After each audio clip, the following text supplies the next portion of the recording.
வணக்கம் அன்பர்களே. மருதாணி செடிக்கு நல்ல சக்திகளை வெளியிடக்கூடிய ஆற்றல் உண்டு. அதன் இலைகளைக் கொண்டு தீபம் ஏற்றும் பொழுது லட்சுமி குபேரருடைய அருளை பெற்று சகல சௌபாக்கியங்களையும் தேடிக் கொள்ளலாம் என்கிறது சாஸ்திரம்.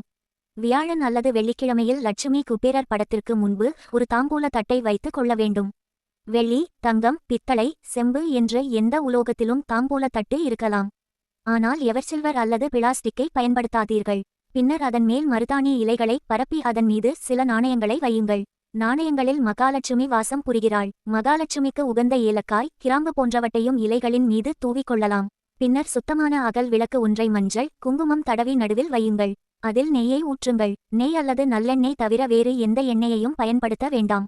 பின்னர் பஞ்சத்திரி ஈட்டு வடக்கு அல்லது கிழக்கு நோக்கி தீபமேற்ற வேண்டும். கிழக்கில் மகாலட்சுமியும் வடக்கில் குபேரனும் இருக்கின்றனர்.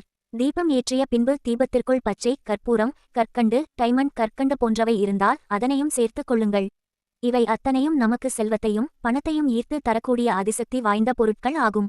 வியாழக்கிழமையில் குபேரனுக்கும் வெள்ளிக்கிழமையில் மகாலட்சுமிக்கும் இந்த மருதாணி இலையில் தீபம் ஏற்றி வைக்கலாம். அந்தந்த கிழமைகளில் அவரவருக்கு உரிய மந்திரங்களை உச்சரித்தல் நல்லது. இப்படி வளர்ப்பிறையில் வரும் வியாழன் மற்றும் வெள்ளிக்கிழமைகளில் தொடர்ந்து செய்து வர உங்கள் வாழ்க்கையில் இருந்து வந்த தடைகள் அகன்று செல்வ செழிப்பு பன்மடங்கு பெருகும்.